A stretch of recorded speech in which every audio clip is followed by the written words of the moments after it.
There will be a formal review of David Eagleman's book Livewired that I'm reading right now. I'm not finished 100%. I just want to use a concept of the book for today's episode. And the concept is that flexibility in the brain is key. The brain is able to rewire itself, to adapt, and the energy cost that our organism is willing to invest in rewiring is always going to be better, or sorry, let me rephrase that. Our organism will always be happy to spend resources on rewiring rather than being hardwired and fixed. And this is a lesson that, as a hedge fund manager, you should at least think about. And for us, it's absolutely key. It's one of the most important things. How flexible do we need to be, and how rigid do we need to be? Should we react to every market reaction, or should we stick with our guns? And at what point do we admit failure and get out? And how do we decide when big drawdowns loom, how to act? And the reason, of course, I'm talking about this is because we are in a phase now of large drawdowns, and we have to think about this. It's been a tough couple of weeks for Orange Capital Partners, and then these are the questions that come up. This is it's not playing defense; it is playing the game on the other side of the field when you are actually forced to react to bad situations, when it's not just about growth and wealth creation, but also about wealth destruction and the risk of losing money and the risk of losing customers. This is the Not Even Wrong podcast. It's March 3rd, 2021. This is Krimdelko. For the day, the fund is down 6.5%. The market's down 1.5%. For the year, we are down 6.5%. The market is up 2.5%. We're underperforming by 9%. This is by far the largest underperformance we've had since the inception of the podcast last June. These things happen. I mean, you can't outperform. Last year, we outperformed by 500%. So you cannot have those types of outperformances and then not sometimes underperform. But it's still, like I said in the intro, it's tough times. It's times to reflect on who you are and what is important to you and how are you managing tough situations. This is exactly the kind of time when that is paramount. The purpose of this podcast is to give people a sense for what it feels like to run a hedge fund. And when you have drawdowns, it's a testing period. I'd like to think that we are, like Arnold Schwarzenegger said, we're the sword of Conan that gets tougher and tougher when it's put in fire, meaning when we have these tough situations, we get out always stronger and better and even more capable of fulfilling our mission. But, nevertheless, it is now the time to introspect and think about what is it we do, why is it we're doing this. And like I said in the intro, the question of flexibility comes up. It is very easy to stick to your guns when things are going well. That is very easy. And like Amazon, Jeff Bezos said, the best principles are those that are easiest to ignore when times are good, or something along those lines. So we at Orange Capital Partners, we have chosen an organization form that is, on the one hand, very flexible. We are an opportunistic hedge fund that invests in biotech, in electric cars, in artificial intelligence. We're working on blockchain technology. We have invested a small amount of money in Ethereum, but it's really not worth mentioning. That's why I haven't done an episode about it. But we're definitely very excited about blockchain technology. So we keep ourselves very open on the themes that we're working on.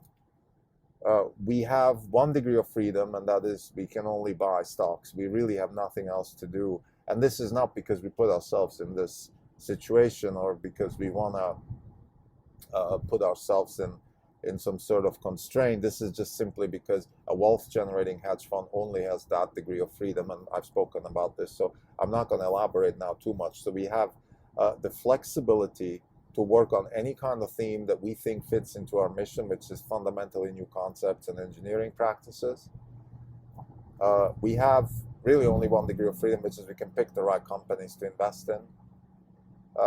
Let's put shorting aside now. There are times when we short stocks, and that's a little bit different, but let's not go in there now. That's not important, and we haven't shorted for a long time, but we still have it in our toolbox. And I just want to mention this because some people might say, what are you talking about? You're a long short hedge fund, so obviously your degree of freedom is also the short stock. Yes, it is, but it hasn't been for a long time, and it doesn't contradict our mission, but it's something that we're contemplating that might not even be part of our mission at some point. But right now it's still there. But anyway, the fundamental point is we have the ability to pick any kind of theme. We have the ability to buy companies and get out when we think we're wrong, which is, and now here's the thing, how do we know we're wrong? When our principal stock doesn't match our investments anymore. And the principal stack is based on 4 books: The Beginning of Infinity, David Deutsch; 0 to 1, Peter Thiel; The Innovator's Dilemma, Clayton Christensen; and The Innovation Stack, Jim McKelvey. They're all equally important. I would say maybe primus inter pares would be David Deutsch, just because he's the foundation. This is an epistemological book.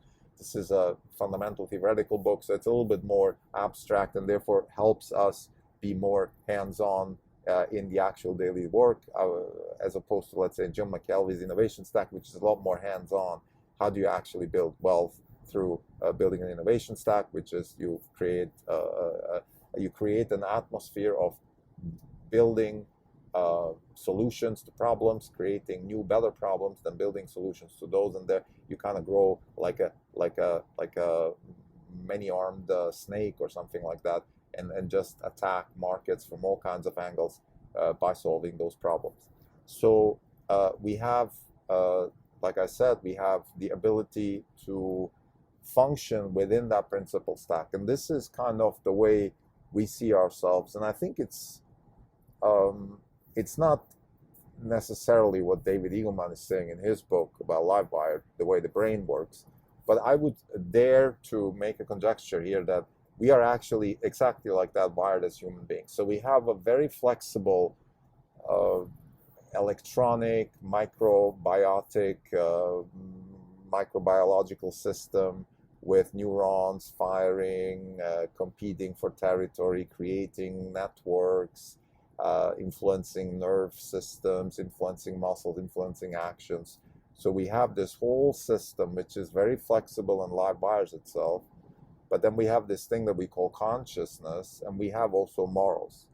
And I would consider that being the equal to our principal stack. So no matter how flexible you are, you have to have a certain North Star. You have to have a certain framework within which you can function. And this will be our principal stack. And this is the way we see ourselves. So to answer the intro question, which is how much flexibility and how much hardwiring does a fund need or should have or can have, I would say the organization form of Orange Capital Partners right now, the way we are happy with is to have a principal stack, which is for now fixed, and then a very flexible way to work around our mission statement, which is to generate wealth by investing in fundamentally new concepts and engineering practices with large impact. And the principal stack is there to help us guide, to help us, it's not our North Star, it's the confines within which we're marching towards our North Star. I think that's the right way to formulate it. I've mentioned this several times before, that we are very Popperian, so we're also happy to question our own principal stack and question the principal stack. And one could start saying, well, what is there a meta principal stack? Is there a principal stack that defines the principal stack? And to some extent, that is David Deutsch's The Beginning of Infinity, which is then again based on Karl Popper. So we could make the argument that Karl Popper is the principle of the principal stack, and then the other 3 books are sort of the principles that follow our fundamental principles. But I think the key here is to understand that we have a necessity to be flexible, being able to adapt, because wealth generation doesn't happen according to our own liking. It happens in the market, in the wild, and it is our job to recognize it and take advantage of it when it happens, and participate in it, and be able to invest money in it. And that requires flexibility, but then you have to also have a certain compass on, or the answer to the moral question, what to do next. You can't just wildly swing around. To use a baseball analogy, you can't constantly just swing at balls here. because you're going to run out of energy or run out of resources, you're going to run out of capital, you're going to run out of credibility, your reputation is going to be ruined. You can't afford that as a hedge fund manager. I think the more stable you are around your ideas, the more stable you are around your principles, the better you come across also to clients, which is important. This is a client-driven business. In the end, our mission is to generate wealth for our clients by investing in fundamentally new concept and engineering practices. And I've said that before also. It is important to have clients. Even if you're wealthy enough to manage your own money, I think it's a fundamentally much more valuable exercise to manage money for other people and generate wealth for other people. That in itself is another worth an episode on its own. This is just what we believe in. It's not something that is right or wrong. I think it just works for us. And therefore, I think, again, stability and some principle stack, I think that's the right word here, is absolutely paramount. So to finish this episode now, let's talk a little bit more specifically about the current drawdowns. The current drawdowns are driven by a sell-off in high-growth, technology-driven stocks. It's not fundamentally tied to our particular stocks, but our stocks have been the high flyers of the last couple of weeks, months if you want, and it is therefore absolutely normal that they are also taking the hit. It's just, that's how it works in the markets. I think we can argue if that makes sense, if the markets are maybe wasting resources here and shouldn't be doing this, but sometimes that happens, and I think it is not up to us to question that. It could be driven by somebody blowing up in the hedge fund business, an algo trader or a risk parity fund, and unbinding positions, and they've been driving momentum in the last couple of months with partly with our stocks, and now they're correcting, and therefore our stocks are suffering. These are all possible explanations. I think what remains for us, the North Star for us, is why are we invested in Tesla? Why are we invested in Swiss Bioscience? Why are we invested in Pacific Bioscience? There are certain reasons for why we're doing what we're doing. The reasons have been well documented in this podcast. It's key to understand them. It's key to stay true to them. We have to understand when things change, of course.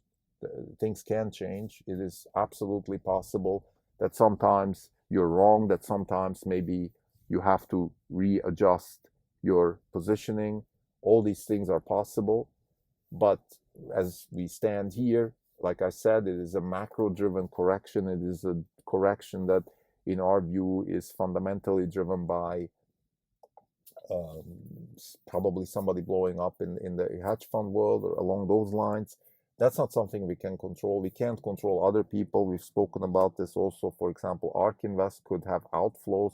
ARK Invest is a fund that we are exposed to indirectly because they own similar stocks like we do. Again, that's not something we can control. We have to live with it. And the way we manage this is by having the principal stack and understanding what we're doing and being true to ourselves, and also understanding when trying to explain what's going on. And in this case, the explanation is this is not related to our stock, so we're fine with it. And like I always say also, the leverage, of course, is part of it. Leverage is not just the kind of leverage you have in the fund, but it's also your own cost structure. You have to be able to survive these types of periods and be ready to own as many shares as possible, because in the end game here is, once you have the right investments, it is own as many of those shares as you can. This is the end game. So to summarize, we had a large drawdown today again, where we are now like 25% drawdown since the peak in this year in the fund. These are tough times for us. We have to recalibrate our thinking, in a sense that we have to understand why is it we're doing what we're doing. We have to stay true to our investment thesis. We have to stay true to our mission. We have to understand what our mission is. We have to understand what our principal stack is. We have to keep the flexibility as much as we can, while also having a certain rigidity in terms of the principal stack. And then we also discussed the necessity to get through these periods in terms of managing your cost structure and your leverage. And this is really what a hedge fund in the end has to do. It is adjust the cost structure and the leverage to the point where you can sustain longer periods of drawdowns or underperformance, because in the long term you will generate the kind of wealth that your mission statement is expecting to generate, but you will have these periods of corrections, and that is something you have to manage through. Thank you.